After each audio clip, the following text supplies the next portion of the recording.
Apabila Allah Subhanahu Wa Taala jemput kita datang ke rumahnya ini, bukanlah suatu yang biasa, tetapi suatu yang luar biasa. Allah telah lunakkan hati kita, maka dengan kelunakkan hati itu ringan kaki kita melangkah ke surau ini. Hakikatnya jarak antara rumah kita dengan surau ini bukan ditentukan oleh jarak kaki kita, tapi ditentukan oleh jarak hati kita dengan Allah. Sekiranya hati kita dekat dengan Allah, walaupun jauh kita dapat datang, walaupun hujan kita dapat datang. Tapi kalau hati kita jauh daripada Allah, walaupun surau itu dekat sangat dengan rumah kita, orang kata Bilal berdehem pun berdengar ke rumah kita tapi kita tak dapat datang. Mudah-mudahan Allah Subhanahu Wa Taala akan terus menerus memberi hidayah dan taufiknya, bukan saja hari ini tetapi sampailah ke hujung usia kita, insya-Allah. Amin. Subhanallah, diberitakan ya, Imam Syafi'i rahimahullah taala, imam kita ya, apabila tiba saja usia 40 tahun, Imam Syafi'i dia pakai tongkat, mula pakai tongkat. Sedangkan kita tahu bahawa Imam Syafi'i penunggang kuda yang tangkas, pemanah yang tepat, seorang atlet lah orang kata ya, seorang yang tangkas, seorang yang sihat. Tetapi anehnya usia 40 tahun dia pakai tongkat. Ketika murid-muridnya bertanya mengapa dia pakai tongkat pada usia 40 tahun, dia kata, aku sudah jadikan tongkat ini mengingatkan diriku bahawa sangat hampir perjalananku menuju Allah. Maksudnya dah hampir saat kematian. Jadi lepas ni tak payahlah lagi bagi hadiah ke apa-apa, sebab aku dah pecut menuju Allah Subhanahu Wa Taala. Sebab tu Imam Syafi'i terkenal, ya, bukan saja ya, dia mampu memilih kebaikan berbanding kejahatan, tetapi dalam kebaikan tu dia mampu memilih yang lebih baik. Maksudnya kalau kita tengok bulan Ramadan, Imam Syafi'i boleh khatam Al-Quran satu hari 2 kali. Jadi 2 kali khatam, kalau 30 hari 60 kali khatam. Ya, subhanallah. Sedangkan Imam Syafi'i ini pengarang kitab Al-Um ni semua hadis-hadis. Jadi bulan Ramadan Imam Syafi'i meninggalkan hadis untuk fokus kepada Al-Quran. Walaupun hadis itu pun baik bagi kita, dah baik sangatlah, betul, tetapi dia memilih yang lebih baik daripada itu untuk menumpukan Al-Quran. Subhanallah. Inilah yang itu. Subhanallah. Hari ini kita sama-sama nak bincang, mengingatkan saya dengan sahabat-sahabat yang dikasihi sekalian, walaupun Purusi kata tadi daripada orang yang baik, kita tak ada baik lah ya. Saya nampak baik kerana Allah tutup aib saya je ya. Cuma orang mukmin dengan orang mukmin yang lain umpama tangan kanan dan tangan kiri. Tangan kanan kotor kan, tangan kiri pun kotor, ada masanya dua-dua kotor. Tapi macam mana kita membersihkan tangan kita? Kita buat macam ni dengan air, lalu akhirnya tangan kanan yang kotor pun bersih, tangan kiri yang kotor pun bersih. Jadi diharap pertemuan kita ini ialah saling membersihkan antara kita sama saya. Sebab saya berdosa, kita semua berdosa. Betul tak? Jadi apabila bertemu orang mukmin, berlakulah seperti mana yang dikatakan dalam Al-Quran, fa'aslihu baina hawaikum. Mereka tu memperbaiki ya, mengislah antara satu sama lain, insya-Allah. Mengapa kita cakap tajuk kita pada malam ini cinta masjid? Cintakan rumah Allah ya. Subhanallah, sebab kita nak cinta kepada Allah ya. Cinta rumah Allah ni asasnya ialah cinta kepada Allah. Saya teringat kisah cinta antara Qais dengan Laila. Itu Laila kata ya, Qais dan Laila. Apa kata Qais? Kata, aku apabila nampak atap rumah Laila pun hatiku berdebar dengan cinta. Jadi walaupun dia tak nampak Laila, tapi dia nampak rumah, atap rumah tu, ujung-ujung atap pun dah berdebar hati dia. Ya, membara kerana cintakan Laila. Rumah dia, bukan rumah, atap rumah pun dah mendebarkan hati kita. Begitulah kalau kita betul mencintai Allah, kita rindu nak datang ke rumah Allah. kita datang rasa cinta untuk datang ke rumah Allah Subhanahu Wa Taala. Kerana apa? Kerana cinta Allah. Kenapa cinta Allah ni penting dalam kehidupan kita? Kenapa cinta Allah tu penting dulu? Bila dah nampak cinta Allah ni penting, baru cinta rumah Allah ni nampak penting. Kerana cinta Allah ialah sumber kebahagiaan, sumber ketenangan, sumber kejayaan dalam hidup kita. Tenang, bahagia, berjaya, semua ada pada cinta Allah Subhanahu Wa Taala. Sebab itu dalam surah Al-Baqarah ayat 165, Allah Subhanahu Wa Taala menegaskan, wallazina amanu asyaddu hubban lillah, dan orang-orang beriman itu sangat cintanya kepada Allah Subhanahu Wa Taala. Kalau ada cinta Allah di hati kita, walaupun kurang harta, walaupun kurang rupa, walaupun kurang pangkat, sekarang kan ujian ekonomi, ujian barang-barang harga naik, kesempitan hidup, tapi ada cinta Allah, lompang yang kosong akibat kekurangan harta, kekurangan pangkat boleh diisi oleh cinta Allah. Tetapi sekiranya kita ada segala-galanya, tak ada cinta Allah, maka kita tidak akan ada ketenangan, tidak akan ada kebahagiaan. Harta kita menimbun-nimbun, pangkat kita setinggi mana pun, rupa kita rupawan ke, cantik ke, segak ke, sado ke, tak ada akan memberi ketenangan pada hati kita kalau cinta Allah tidak ada di hati kita. Ini pentingnya. Sebab tu kalau kita lihat para sahabat Rasulullah sallallahu alaihi wasallam, dia tak terikat sama ada dia miskin, dia bahagia, dia kaya, dia bahagia, dia di atas, dia bahagia, dia di bawah pun bahagia. Abdul Rahman bin Auf, Uthman ibn Affan radhiyallahu anhu, ni semua kaya ni, tetapi mereka bahagia. Ada seperti mana orang yang miskin seperti Abu Hurairah, seperti mana Sayyidina Ali pun bahagia juga. Jadi kaya miskin, bila ada cinta Allah bahagia. Yang di atas, orang atas, Sayyidina Abu Bakar ni bangsawan Quraisy, bahagia. Bilal bin Rabah, hamba abdi, bekas hamba abdi, bahagia juga bila ada cinta Allah di hati. Ini penting. Subhanallah. Sebab itu orang yang cinta Allah, kenapa dia bahagia? Sebab dia bebas daripada dua rasa. Dua rasa inilah yang kalau ada di hati kita menyebabkan kita hilang segala-galanya, walaupun ada segala-galanya. Apa dia? Yang pertama, rasa takut menghadapi masa depan. Takut, bimbang masa depan ni macam mana agaknya. Bimbang tentang masa depan. Itu satu. Yang kedua, sedih tentang masa silam. Masa depan takut, masa silam sedih, terkenang-kenang, luka. Jadi bila orang tu cinta Allah, ini yang dikatakan dalam Quran, ala inna awliya Allah la khaufun alaihim walahum yahzanun.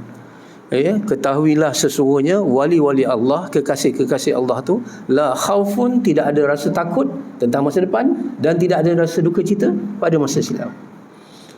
Apabila kita tak takut tentang masa depan dan kita tidak nestapa sedih pada masa silam, barulah kita boleh memanfaatkan hari ini dengan sebaik-baiknya. Ya betul. Jadi subhanallah, saya ringkaskan saja, pada masa akan datang, kalau orang tu ada cinta Allah, dia kata insya-Allah, insya-Allah ta'ala minal aminin. Allah akan bagi aman, Allah akan beri terang. Pada masa yang belakang, walaupun sedih macam mana pun, alhamdulillah, walaupun pahit ada pengajaran, walaupun pedih ada, itu adalah penawar dalam hidup kita. Hingga dengan itu dia berani menghadapi hari ininya dengan baik. Okey, itu Bagaimana nak cinta Allah? Ni datang. Teringat kita pada erti sebuah doa yang diajar oleh Rasulullah sallallahu alaihi wasallam sendiri. Pertama kita dengar tentang cinta. Doa namanya doa cinta. Ya Allah, aku mohon cintamu. Pertama kita mohon cinta Allah. Yang kedua, aku mohon ya Allah cinta orang yang mencintaimu. Cinta orang yang mencintaimu. Dan yang ketiga, aku mohon untuk cinta segala sesuatu yang membawa kepada cintamu. Boleh faham Yang pertama kita minta cinta Allah. Cinta Allah segala-galanya tadi yang kita kata. Yang kedua, kita minta cinta orang yang mencintai Allah. Siapa orang yang mencintai Allah? Pastilah Habibullah, kekasih Allah, Rasulullah sallallahu alaihi wasallam. Yang mana cinta kepada Rasulullah membawa cinta Allah. Bukan saja itu, cinta para ulama-ulama kita, orang-orang yang dekat dengan Allah. Ini penting. Hendaklah kita, kata ulama, bersama dengan Allah. Kalau tak mampu nak bersama dengan Allah, hendaklah bersama dengan orang-orang yang dekat dengan Allah. Orang yang apabila kita lihat wajahnya mengingatkan kita kepada Allah. Itulah ada orang yang begitu. Itu para alim ulama, orang-orang yang dekat, orang-orang yang bertakwa, bergaul dengan dia, melihat wajah dia pun dah mengingatkan kita kepada Allah Subhanahu wa taala. Yang seterusnya, orang-orang ni ialah kita haraplah isteri kita, suami kita doakan supaya suami kita, isteri kita, anak-anak kita, cucu-cucu kita, jiran-jiran kita juga orang yang mencintai Allah Subhanahu wa taala. Kita minta doakan begitu. Ya Allah, Engkau jadikanlah suamiku suami yang mencintai Allah, dan aku mencintainya juga. Ya Allah, jadikanlah isteriku orang yang mencintai Allah, dan aku mencintainya kerana Allah Subhanahu wa taala. Apa kata Imam Syafi'i rahimahullah taala? Berbahaya tu bahaya kalau kita cinta kepada orang yang tak cinta Allah. Bahaya. Kita dah letak hati kepada penjahat, kita dah letak hati kepada pelaku kemungkaran, kita dah letak hati kita pada orang yang tak cinta Allah. Kenapa kata Imam Syafi'i berbahaya? Kalau Allah pun dia sanggup tinggalkan, apatah lagi kita. Betul tak? Allah yang bagi telinga, Allah yang bagi mata, Allah yang bagi segala-galanya, itu pun boleh dilupakan. Apatah lagi kita, dia akan lupakan. Bila-bila lagi dia boleh khianat, bila-bila lagi dia boleh belut kalau orang tu tak cinta Allah. Jadi sama-samalah dalam majlis ilmu ni, antara kelebihannya ialah doa mustajab. Kita doalah isteri kita, suami kita, anak-anak kita terdiri pada orang yang mencintai Allah Subhanahu wa taala. Yang ketiga ini, kita minta cinta segala sesuatu yang boleh membawa kepada cinta Allah. Antaranya apa? Kalamullah apa? Al-Quran. Apa lagi? Rumah Allah. Apa rumah Allah? Masjid. Apa lagi yang Allah suka? Menziarahi orang sakit. Apa lagi yang Allah suka? Bersedekah. Itu Allah suka. Ada satu hadis di pada mahsyar nanti, Allah berkata kepada hamba-Nya, aku sakit, kenapa engkau tak ziarah? Allah berkata kepada hamba-Nya, ini hadis. Kita hamba ni berkata, mana mungkin engkau sakit, Allah? Engkau Al-Qahar, engkau Al-Jabbar, engkau Maha Kuasa. Kalau kau menziarahi orang sakit, samalah dengan menziarahi aku. Betul? Aku miskin, kenapa engkau tak memberi kepada aku? Mana mungkin kau miskin? Engkau Al-Ghani, Maha Kaya. Kalau kau memberi kepada orang miskin, artinya engkau memberi kepada aku. Boleh faham maksud saya? Jadi subhanallah, masjid ni ialah tempat orang yang nak mencari cinta Allah. Kita datang masjid bukan kerana kita baik. Kita datang masjid kerana nak jadi baik. Boleh faham maksud saya? Kita datang masjid bukan kerana kita dah baik. Kita datang masjid kerana kita nak jadi baik. Dosa kita banyak. Mujur dosa kita ni tak berbau. Kalau satu dosa berbau, minta maaf kita tak boleh jumpa sama-sama kita. Busuknya. Kita tak boleh duduk sama-sama. Kau tercium bau dosa aku tercium bau dosa. Bergelumang dengan bau yang busuk.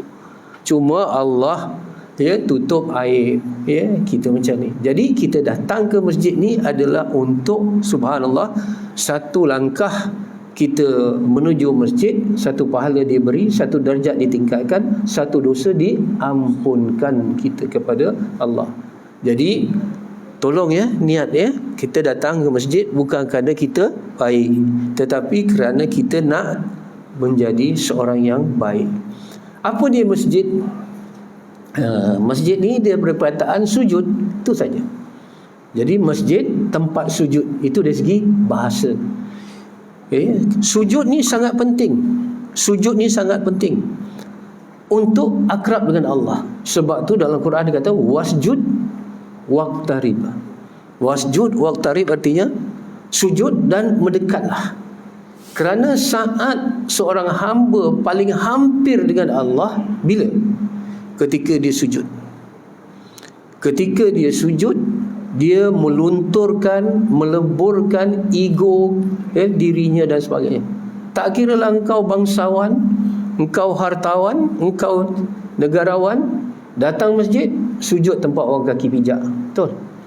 Luntur dan leburkan ego. Letakkan dahi kita yang paling kita muliakan ke tempat yang paling hina. Tapi kadang-kadang minta maaf, kita dah banyak kali sujud. Dah banyak kali sujud sejak kita solat dulu. Tetapi tak lentur, tak lebur, ego kita macam tu juga. Sebab kita tidak merasai roh kepada solat itu. Roh solat itu bukan soal teknikal dan mekanikal saja. Soal sujud. Sujud ni ada 7 anggota. Kita belajar dalam fiqh, betul. Sujud ni kena sentuh dahi, hidung, 2 tangan, 2 dah itu fiqhnya okey. Tapi dalam sujud juga bukan saja fiqh, tasawufnya ada. Tasawufnya apa? Kita merendah diri, menghinakan diri, malu kita kepada Allah Subhanahu Wa Taala. Jadi dengar saat yang paling hampir seseorang dengan Allah, saat dia mengaku lemah dan dia merasakan tidak ada apa-apa melainkan Allah Subhanahu Wa Taala. Subhanallah, bila kita sujud, apa yang kita nak buat? Kalau kita waktu kita sujud, dalam hadis mafhum lebih kurang, banyaklah kan berdoa kepada Allah. Dalam sujud banyakkan doa. Banyakkan doa. Kalau dalam tu tak sebut pun tak apalah, dalam hati sujud yang terakhir, kalau kita solat seorang-seorang lah. Banyak berdoa ni apa? Saya nak tanya hakikat doa. Doa bukan memberitahu kepada Allah apa yang kita nak. Kerana tanpa diberitahu, Allah dah tahu apa yang kita nak. Betul tak? Kita nak beritahu Allah hari ini. Doa adalah pembuktian rasa kehambaan kita kepada Allah. Itu hakikat doa ialah kita nak buktikan kita ni hamba. Hamba yang meminta, hamba yang hina, hamba yang malu, hamba yang miskin, hamba yang dhaif. Bila kita sujud, itulah sebenarnya. Sebab tu kalau dalam surah Sajadah kita kata bila sujud tu, siapa yang tak boleh sujud? Orang yang takabur. Ini lawan kepada kita tidak boleh sujud, kita tidak boleh tawaduk dengan Allah bila hati kita ada takabur. Waktu kita sujud, subhanallah, ada ahli yang dekat mereka menulis, hukama ni menulis, waktu kita sujud tu artinya kita serahkan semua masalah kita kepada Allah. Orang kata let go, let God. Tuang kepala kita gunakan berfikir ni, nafikan, kita kata pada Allah. Waktu itu kita sujud. Sujud tu, kita dengar ajaibnya ialah ketika kita berbisik-bisik ke bumi, suara kita kedengaran ke langit.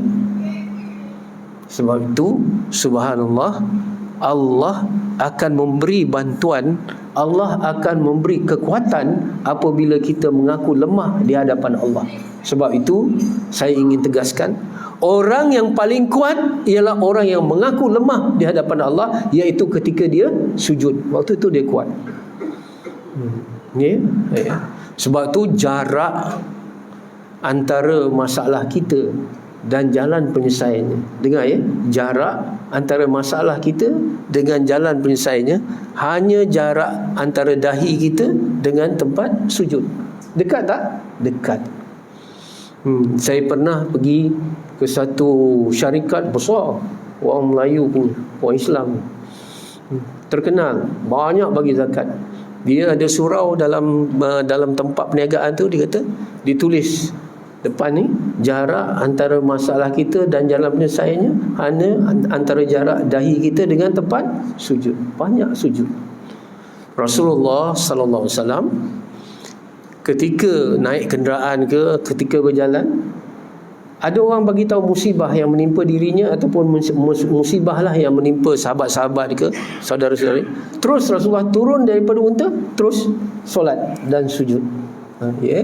Sebab itu subhanallah, kita katakan bila kita datang ke masjid ni, kita datang untuk sujud. Di sinilah kekuatan kita. Apa nama tempat ni? Desa Indah. Betul lah, Desa Indah. Ya. Nak tahu kekuatan umat Islam Desa Indah ni, tengok macam mana. Sekarang kan perang antara Hamas dengan Israel. Perang antara Ukraine dengan Rusia. Kemudian orang buat analisa lah. Mana kekuatan Rusia, mana kekuatan Ukraine, mana kekuatan Hamas, mana kekuatan Israel. Di situ apa? Jumlah kereta kebal, pesawat tempur, bilangan askar, soldier, berapa, buat perbandingan itu. Jadi yang paling banyak pesawat, yang paling banyak peluru pandu, paling banyak carrier, itu yang lebih kuat berbanding negara lain. Tapi kalau kita di tempat kita ni nak ukur kekuatan macam mana? Desa Indah dengan sebelah sana, ataupun sebelah tempat lain, macam mana nak ukur kekuatannya? Kekuatannya diukur kepada bilangan orang yang datang solat berjemaah di masjid. Diukur pada sejauh mana masjid itu diimarahkan. Itu punca kekuatan. Kita lemah. Para sahabat Rasulullah SAW, mereka juga manusia macam kita. Bila ada masalah, mereka cari kekuatan. Mereka cari kekuatan di mana? Mereka cari kekuatan di masjid. Kan terkenal cerita Abu Umamah radhiyallahu anhu. Satu ketika Rasulullah SAW dalam masjid, nampak Abu Umamah ni, wajah dia sugul, sedih, duka cita. Rasulullah tanya, kenapa wajahmu sugul? Ini orang masjid sepatutnya macam ni. AJK masjid sepatutnya ada sikap macam ni. Orang datang, nampak susah, betul. Jangan waktu itu kita dengan Allah saja, tak fikir hablum minan nas. Fikir juga, tengok kenapa orang ni susah. Rasulullah datang, kenapa wajahmu sugul wahai Abu Umamah? Ya Rasulullah, aku ni dibelit dengan hutang. Semua dengan banyaknya hutang, aku hidup dah kena. Rasulullah kata, mau tak aku beri satu doa yang dengannya insya-Allah akan menyelesaikan masalah. Itu kemudian Rasulullah ajar doa, Allahumma inna a'udzubika minal hammi wal hazan wa na'udzubika minal ajzi wal kasal, dan seterusnya. Jadi penyelesaiannya dekat mana Abu Muhammad dapat? Di masjid. Satu ketika Rasulullah sallallahu alaihi wasallam pergi ke rumah Siti Fatimah radhiyallahu anha, putrinya. Tengok Sayyidina Ali tak ada kat rumah.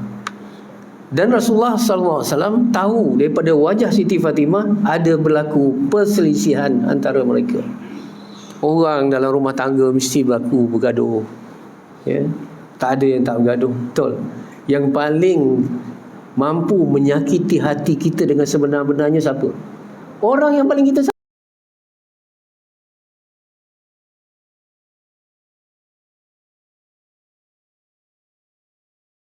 sayanglah.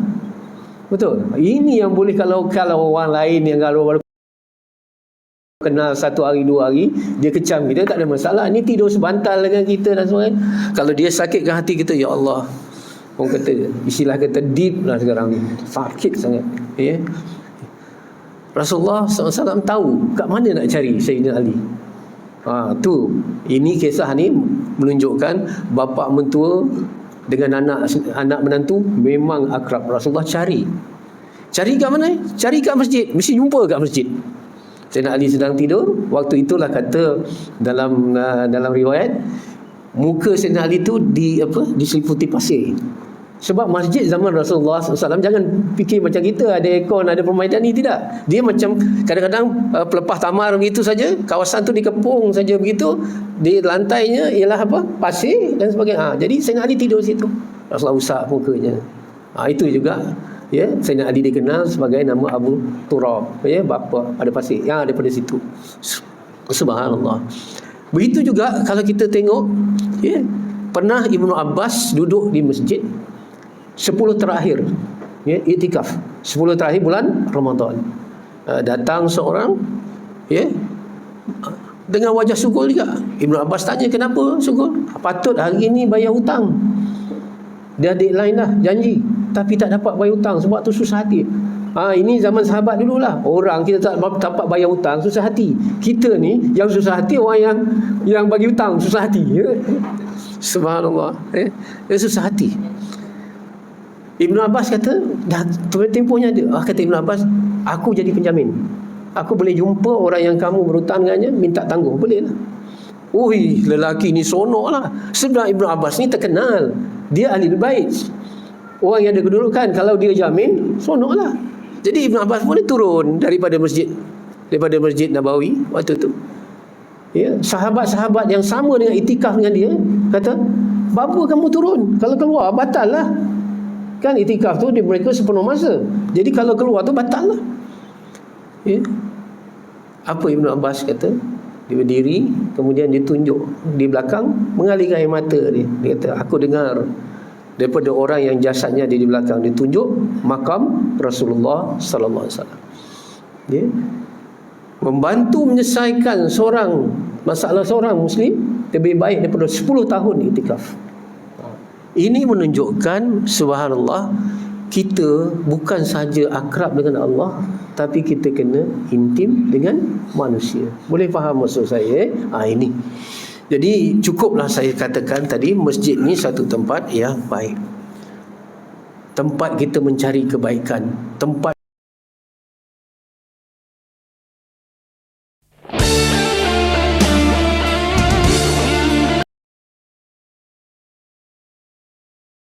apa 70-an akhir tu, John Travolta, ya, disco ni kan.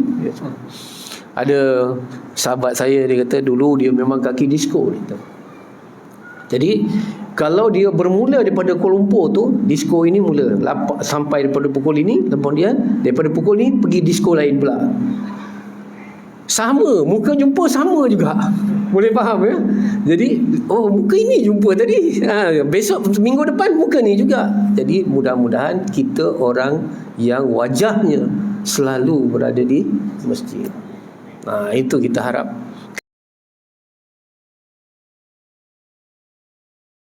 Kerana ada hadis daripada Rasulullah sallallahu alaihi wasallam, mereka yang datang ke masjid, seringkali yang datang ke masjid ulang-alik, aku saksikan keimanannya di sisi Allah Subhanahu Wa Taala. Iman dia dah confirm dah kalau dia sentiasa datang.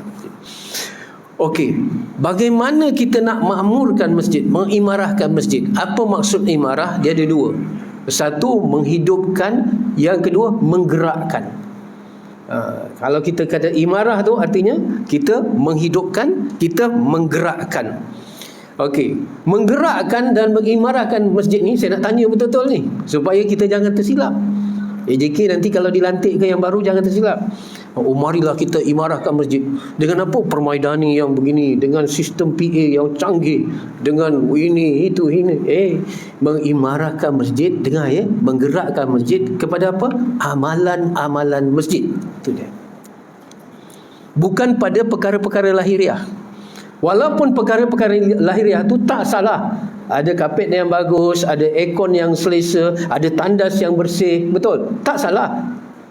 Tetapi yang paling penting ialah bagaimana kita nak menggerakkan dan menghidupkan dua. Ibadah yang berbentuk hablum minallah dan ibadah yang berbentuk hablum minannas. Terutamanya ialah solat. Sebab sujud masjid, solat. Solat berjemaah. Lepas tu apa? Majlis ilmu. Kemudian apa? Dengan bacaan Al-Quran, dengan aktiviti-aktiviti kebaikan dan kebajikan. Subhanallah. Ya, nanti saya akan sebut nanti di akhir apakah bentuk-bentuk aktiviti yang kita boleh supaya nantinya mengimarahkan masjid. Terutamanya ialah solat berjemaah. Ya, dulu ada orang kata kekuatan umat Islam dilihat pada dua. Pertama, bilangan orang yang solat subuh berjemaah sama dengan solat Jumaat. Itu target kita, KPI kita. Macam mana di Desa Indah ya. Desa Indah ini bilangan orang yang solat subuh sama dengan solat Jumaat. Itu penting. Saya tambah satu lagi. Umat ini bangkit kalau orang tidak tidur dalam khutbah Jumaat. Kalau khutbah Jumaat selalunya kita tengok kiri, tengok kanan, minta maaf ya, lebih 60% tak terfokus. Saya teringat apa yang dikatakan oleh pemikir bernama Malik bin Nabi. Ini pemikir Algeria. Dia kata apa? Sudah semacam ada satu persefahaman antara khatib dengan ahli jemaah untuk tidak mendapat apa-apa daripada khutbah Jumaat. Dah ada macam MOU dah ya. Aku baca, kau tak ada manfaat pun tak apa, asal baca je cukup. Subhanallah. Jadi ini ya kita ingat. Okey ya. Jadi nak mula daripada mana nak mengimarahkan masjid? Ni dengar ya. Bermula dari faktor-faktor manusia, yang manusia tu ada 5 sifat dia. Inilah kita nak ni. Kalau kita nak mengimarahkan masjid, 5 golongan ni kena ada dulu. Sebab ini bertepatan dengan surah Al-Taubah ayat 18. Al-Taubah ayat 18. Sesungguhnya yang mengimarahkan masjid itu, tegas Allah Subhanahu Wa Taala, yang pertama orang yang beriman kepada Allah dan hari akhirat. Ni golongan ni, beriman kepada Allah dan hari akhirat. Kenapa? Contoh ya, kalau kita nak dapat keredaan Allah, kita datang masjid. Kalau kita yakin pada syurga, takut kepada neraka, baru datang masjid, betul tak? Kalau tidak, kalau kita hanya cinta dunia dan cinta pada manusia, bukan cinta Allah, tak datang kita masjid. Contoh, senang je. Nak bagi orang berdatang-datang, cuba janjikan dia. Sekali datang RM100 solat jemaah. Solat jemaah, saya rasa penuh ni, tak cukup. Sekali datang RM100, sekali datang RM100. Semua datang. Tapi sekali datang pahala diampunkan, darjat ditinggikan. Allah tak nampak. Yang ghaibiyat dan yang sam'iyat. Ghaibiyat tu tak nampak, tak kasat mata. Siapa datang masjid, sihat. Ada lemah jantung, sihat. Ada darah tinggi, turun. Ada ini semua. Oh, datang. Betul. Saya nak tanya, mana lebih banyak? Rumah sakit rohani ke orang datang? Rumah sakit yang ada sekarang? Mana-mana rumah sakit kita pergi ya, rumah sakit Seremban ke, rumah sakit Sungai Buloh ke, hospital lah ya, mesti tak cukup parking punya, betul tak? Orang nak mengubat sakit-sakit lahiriah, masjid tak payah, steady lampang je, betul? Itu menunjukkan ya, masjid adalah klinik rohani ataupun hospital rohani untuk umat ini. Ini ya, subhanallah. Yang pertama, beriman kepada Allah dan hari akhirat. Pertama. Kedua, beriman kepada Allah. Yang kedua, beriman pada hari akhir. Yang ketiga, yang solat. Orang yang solat. Solat artinya silah. Silaturahim. Jadi hubungan. Jadi orang yang solat ialah orang yang nak menghubungkan dirinya dengan Allah. Hari ni saya nak tanya ya, sebagai perbandingan, kalau kita pergi kerja tinggal handphone, patah balik je ni. Patah balik. Sebab tak ada handphone tak boleh lah. Dulu tahun 70-an tak ada handphone, steady je. Sekarang tak boleh, patah balik. Semua kontak kat situ, sini gini. Semua, betul tak? Handphone ni adalah alat komunikasi antara kita dengan orang yang kita sayang, orang yang kita perlukan, orang yang kita berhubung. Solat adalah silah untuk kita berhubung dengan Allah. As-salatu mi'rajul mu'minin. Solat itu mi'rajnya orang mukmin. Kita bertemu dengan Allah, kita bercakap-cakap dengan Allah. Sebab tu ada seorang ulama bernama Al-Hakim, dia kata apa? Kalau kamu nak Allah bercakap dengan kamu, baca Quran. Kalau kita nak Allah bercakap dengan kita, baca Quran. Kata kerana Al-Quran itu ialah kalamullah.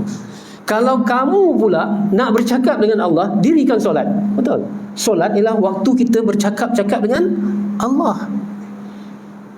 Jadi rusinglah kalau kita 5 kali dalam sehari ni tak dapat berhubung dengan Allah. Rusinglah, resahlah, gelisahlah kita. Macam kita tak ada handphone lah, betul? Tapi tak rasa macam tu. Ya. Khulqal insana dha'ifah. Manusia ni dicipta dengan dhaif, lemah. Ya. Dan manusia ni dicipta dengan keadaan resah, gelisah. Ya. Subhanallah, dalam keadaan dia lemah, dalam keadaan dia resah, gelisah, Allah uji. Sebab dunia ni darul bala wal imtihan. Dunia ini negara ujian dan bencana, betul? Macam-macam ujian. Jadi bila kita lemah berdepan dengan ujian ni, kita perlu pertolongan, kita perlu perhubungan. Perhubungan kita dengan Allah melalui apa? Solat. Bila kita bagi laluan untuk azan ni, insya-Allah 2 minit lagi. Bila kita tahu sebuah kapal terbang dia ada menimpa kemalangan ke, terempas ke, bila kita tahu? Orang yang tahu sekali ialah radar. Kerana kapal terbang ini bila dia terbang, dia akan bagi berhubung dengan menara kawalan. Dia bagi tahu dengan menara kawalan, saya ada di sini, ketinggian di sini ni. Tetapi kalau dia tak bagi dah berhubung dengan menara kawalan, orang tahu kapal terbang tu mesti ada masalah. Search and rescue dijalankan. Dulu MH3801 ada masalah. Bila orang tahu dia tak berhubung dengan menara kawalan. Sudah masuk dah? Dah? Belum lagi? Dah masuk? Belum lagi, nanti bagi tahu. Dah ada, kalau tak berhubungan dengan kawalan. Jadi kita dengan Allah ni begitu juga, macam kapal terbang dengan menara kawalan. Kena berhubung selalu, kena berhubung 5 kali. Bila tak berhubung je, ada masalah. Dia lemah, tapi dia nak menghadapi kehidupan ni dengan kekuatan dia sendiri. Mesti dia gagal. Dia mesti berhubung dengan Allah 5 kali sehari supaya dia dapat kekuatan untuk menghadapi ujian dalam hidup ni. Boleh faham maksud saya? Jadi berapa ramai manusia ni yang sedang mengalami malapetaka bila dia tidak berhubung. Berapa ramai, kalau kita berapa banyak kapal terbang yang sudah terhempas kerana tak berhubung dengan menara kawalan. Kita bagi laluan pada azan, insya-Allah.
صل على سيدنا محمد اللهم رب هذه الدعوة التامة شرف ودر الترفيع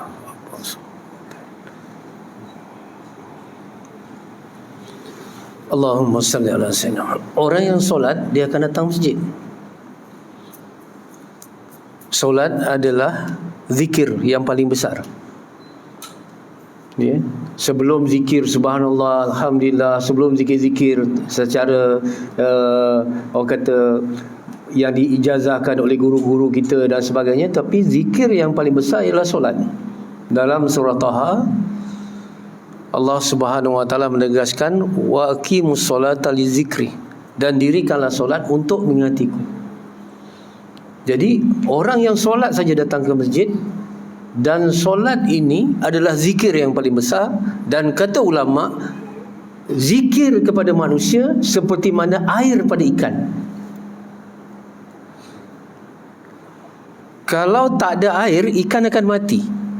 Kalau tak ada zikir, dalam konteks ini, kalau tak solat, jiwa orang mati. Ini. Dan solat kita, kalau kita dirikan sendirian, dengan sendirian, dia terdedah kepada lupa, dia terdedah kepada lalai, dia terdedah kepada tak tepat waktu. Betul tak? Jadi cara kita mengatasi lompang-lompang ataupun defect, kekurangan-kekurangan dalam solat kita ialah dengan solat berjemaah, kerana kekurangan kita ditanggung oleh imam. Ini penting. Subhanallah. Sebab itu kita perlu istiqamahkan bagi orang lelaki Isyak dan subuh. Kalau tak dapat 5, cukup 2 ni, Isyak dengan subuh. Itu. Golongan yang keempat ialah orang yang mengeluarkan zakat. Orang yang mengeluarkan zakat, insya Allah akan datang masjid. Kerana zakat dengan masjid ni tak dapat dipisahkan. Wa aqimus solah, dia kata selalu zakat, wa atuz zakah. Dia mesti rapat.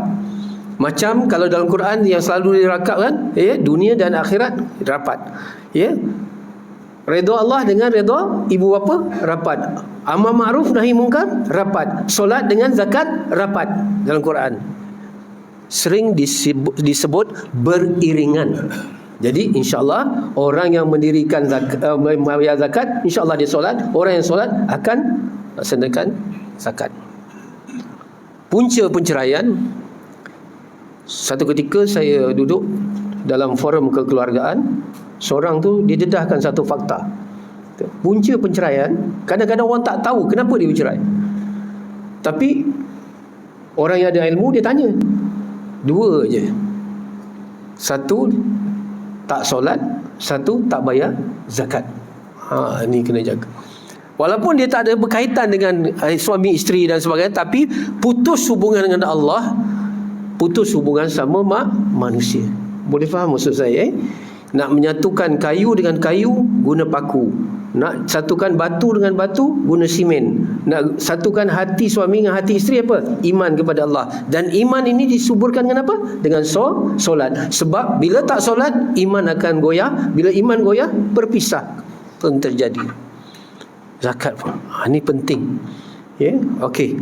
Boleh saya sambung dalam 8.30, boleh saya berhenti, insya-Allah. Okey. 8.30 Boleh. Okey. Bagaimana nak wujudkan golongan yang 5 ni? Macam mana kita nak golongan yang kelima, minta maaf, yang kelima yang takut pada Allah. Orang yang takut pada Allah, dia datang masjid. Jadi bila takut dengan Allah, dia mesti berani dengan manusia. Kalau dia takut dengan manusia, mesti dia takut dengan Allah. Jadi ini jawapanlah kepada orang yang berteriak nak mati syahid, nak ikut Hamas ni. Ya. Kalau datang masjid pun susah, sorry lah. Boleh faham betul tak? Jadi sebab apa? Orang yang datang masjid ialah orang yang takut pada Allah. Ini At-Taubah ayat 18. Orang yang takut pada Allah, dia tak takut pada manusia, betul tak? Artinya dia rela mati syahid, betul. Tapi kalau orang tu tak datang ke masjid, minta maaf jarang datang masjid, tak datang ke masjid, artinya dia tak takut pada Allah. Bila dia tak takut pada Allah, mesti dia takut kepada manusia. Ini. Okey, bagaimana kita nak wujudkan golongan itu? 5 golongan tadilah kita tahu. Yang pertama apa dia? Yang beriman kepada Allah. Yang kedua, yang beriman pada hari akhirat. Yang ketiga, yang solat. Yang keempat, orang yang menunaikan zakat. Yang kelima, orang yang takut pada Allah. Ni 5 golongan yang kita nak wujudkan. Ya, baik. Macam mana kita nak wujudkan golongan ni? Dengar dulu. Bermula daripada AJK dulu. Ini AJK ni, subhanallah, penting ni. AJK masjid ni yang nak bergerakkan. Saya pernah ceramah, satu tajuk ceramah, AJK jantung kepada masjid. AJK jantung, heart. Betul. Lain boleh berhenti, tapi jantung tak boleh berhenti. Kalau jantung berhenti, lain habis semua. Betul Jadi AJK ni jantung. Bila kita nak wujudkan 5 golongan ni, AJK dulu mesti jadi 5 golongan ni juga.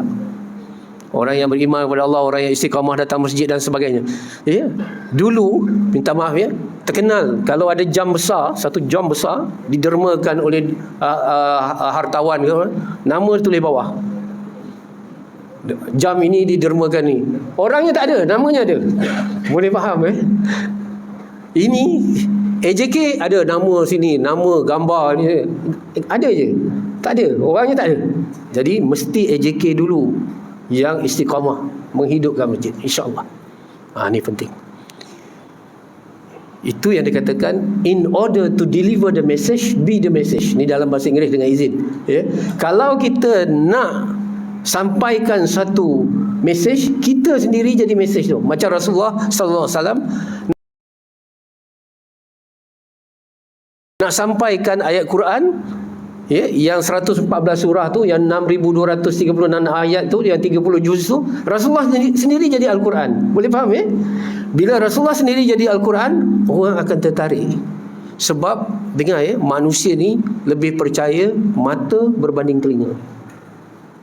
Sekali lagi saya ulang, Manusia ni lebih percaya mata dia dengan berbanding telinga dia. Mata boleh melihat sikap, telinga boleh mendengar cakap.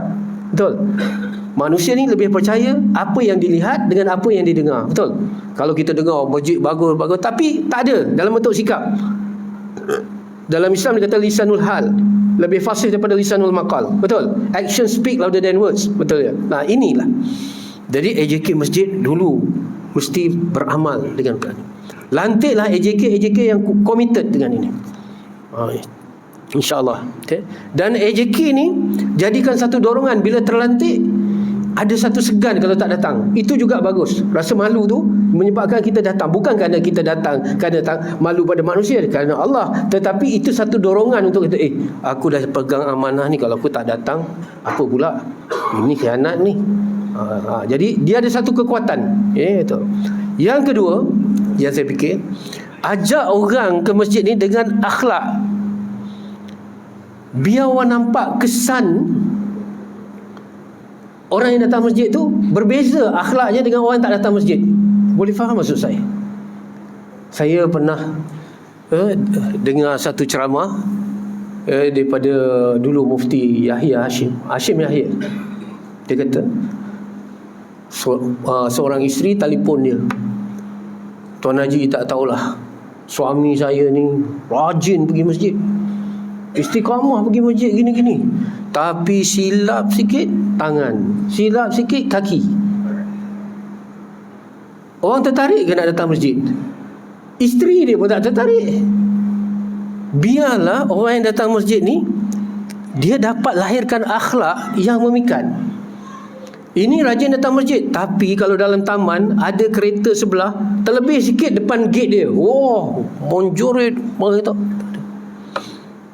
Hari ni subhanallah, dalam Facebook saya dia kata, macam mana ni, dah peringkat datuk dah, kalau kuliah duduk depan, tapi dalam grup WhatsApp hantar yang lucah, kacau perempuan sini, kacau perempuan sana, duduk masjid, duduk depan.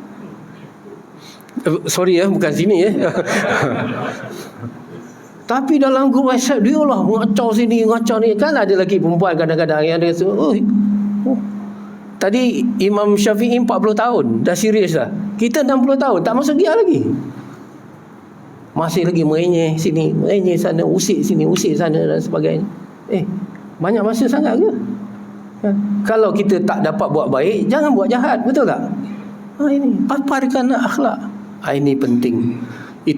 Itu kelayakan umum. Kelayakan umum kita dulu jadi 5 golongan ini, dan kita tarik orang lain dengan akhlak kita yang berubah apabila kita sering datang masjid. Simpan orang bisik-bisik, kau tahu Pak Mus tu, dulu ganas tu, sikit-sikit dia samsing tu. Tapi sejak akhir-akhir ni datang masjid lain betul. Nampak kan? Waktu itu orang dah nampak kesan kita. Tak payah cakap, orang akan nampak. Itu satu. Yang kedua ni syarat khusus. Tadi syarat umum. Yang umum tu maksudnya semua orang perlu ada lah. Tak boleh AJK saja yang ada 5 golongan ni, kan? Kita nak semua lah, tapi bermula daripada AJK. Yang ini syarat khusus. Syarat khusus AJK ni eloknya berpandukan kepada surah Al-Qasas ayat 26. A'udzubillahi minasyaitonirrajim. Inna khaira man istajartal qawiyul amin. Sesungguhnya orang yang paling baik untuk kau berikan satu kerja, dalam Quran kata, ialah orang yang ada al-qawi dan ada al-amin. Al-qawi itu apa? Kekuatan. Kekuatan ni ganti kepada kepakaran. Ada ilmu, ada skill, ada kemahiran. Yang kedua, al-amin, ada sifat amanah, ada jujur. Contoh, saya nak beritahu AJK masjid nanti, imamnya, bilalnya, AJK yang bahagian ni mesti ada 2 kepakaran. Tak cukup satu. Kita lantiklah dia jadi baik saja. Orang ni memang baik, akhlaknya baik. Tak cukup. Dia mesti ada kepakaran. Kalau dia nak dilantik sebagai juruwang ataupun accountant, biar dia mahir betul dalam accountant, dalam keuangan. Dia tahu, di samping dia jujur, dia tahu atur keuangan. Mana belanja yang lebih perlu untuk masjid, yang ini untuk apa. Kadang belanja beli yang ini lebih tinggi daripada itu, dia tidak ikut keutamaan. dan ada audit yang jelas. 1 sen duit masjid ni pergi mana. Kalau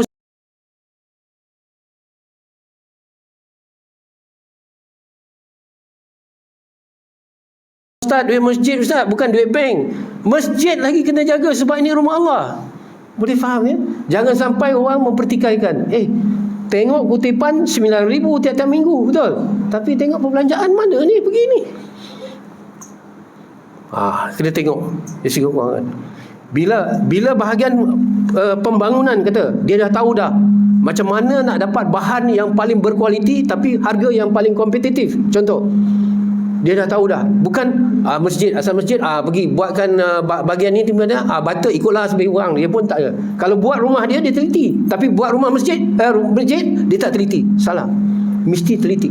Dan orang ni mesti ada ilmu tentang pembangunan. Apa dia? Bila mesyuarat nanti, barulah kita dapat pandangan yang multidimensi. Betul Yang ni orang bagi kepakaran macam ni. Yang bahagian serantau, bahagian promosi, dia tahu macam mana kita nak buat TikTok, nak ajak orang datang masjid. Ni orang muda lah kena ada. Sebab itu, dengar AJK ni kalau boleh mewakili pelbagai. Ada grup remaja ada dalam AJK ni, supaya dia boleh menyuarakan pandangan orang muda.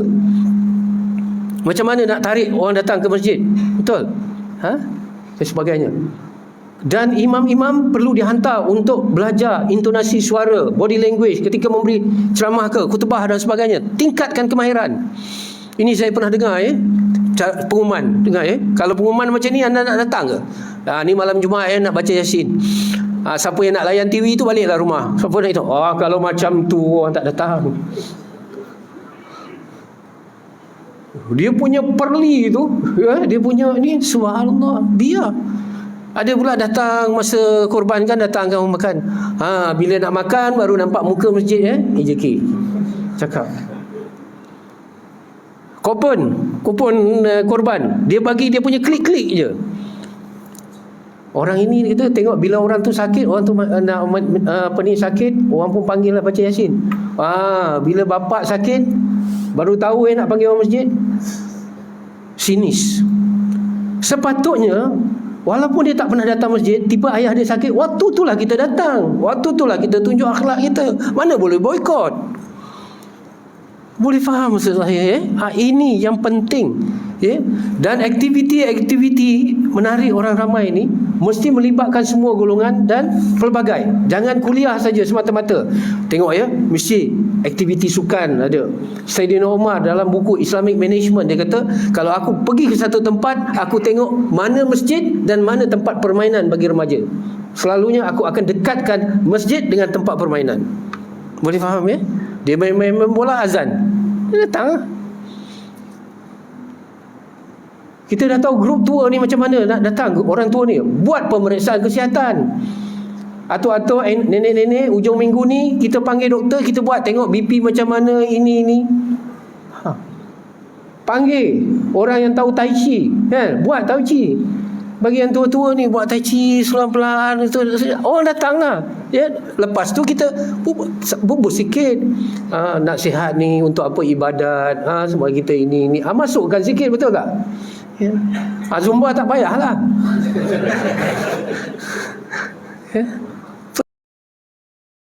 Ini subhanallah Sebab itu subhanallah selagi ada suara budak-budak dalam masjid lompat sini lompat, itu petanda umat ini akan bangkit.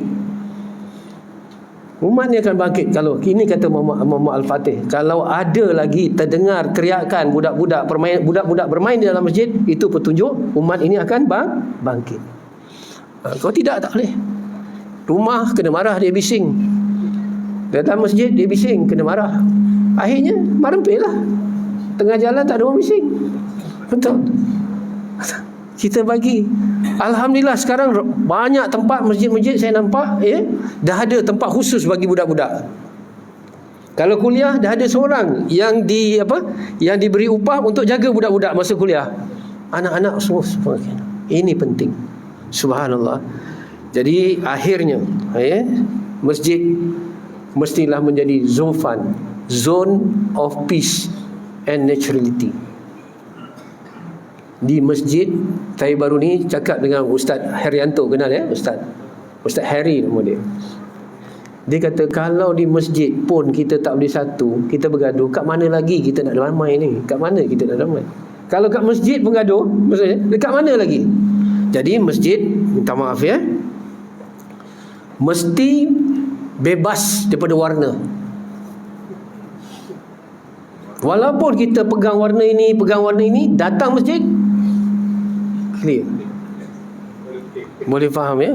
Warna biru, warna hijau, warna merah, warna oranye, datang sini sama Allah.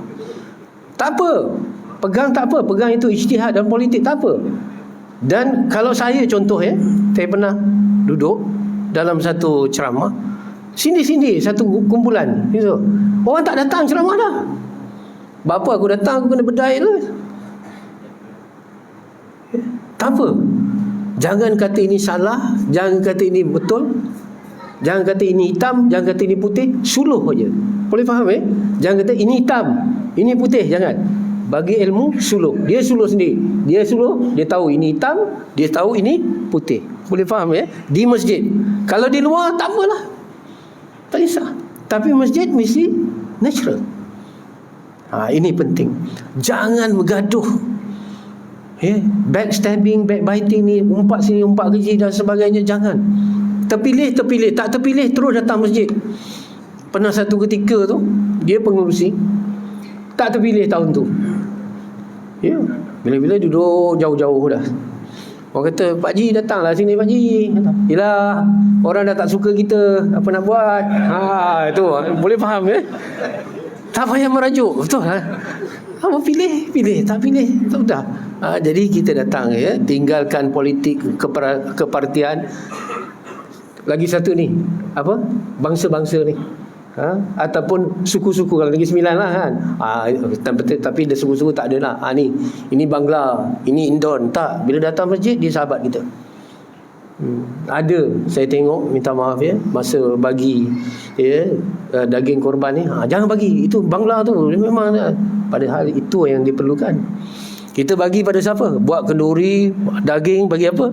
Orang yang blood pressure tinggi, orang yang kencing manis tinggi, ni yang dapat berkilo-kilo. Orang kaya kan, dia makan pun tidak. Betul. Ini Bangla datang, dia ini sahabat kita. Ini kita. Jadi boleh, harapan saya begitulah AJK nanti kalau terjentah mesti bebas daripada resis, bebas daripada politik kepartian, tinggalkan perkauman, orang ni daripada sini, orang ni daripada sini, dan tinggalkan ni kasta-kasta, orang kaya, orang miskin, orang kaya, orang susah. Di masjid ni kita semua hamba Allah.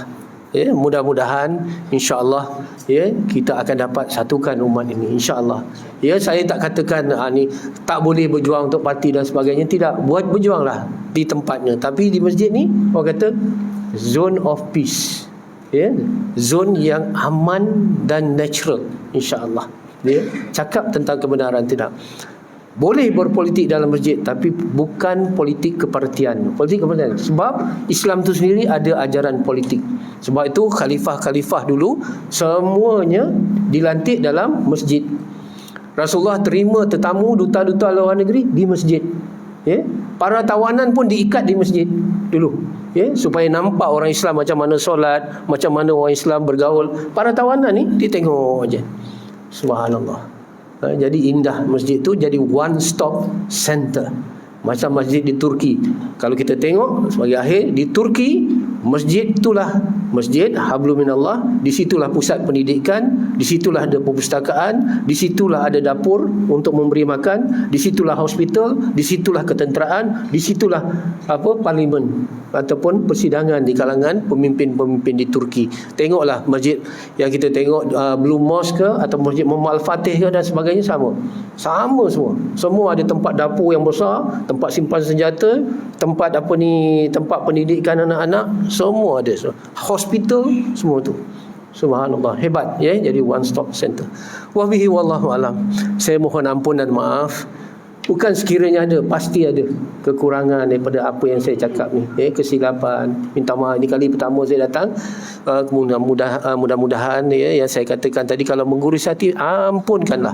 Kalau ada kebaikan, terimalah itu datang daripada Allah Subhanahu Wa Taala. Wa bihi wallahu alam.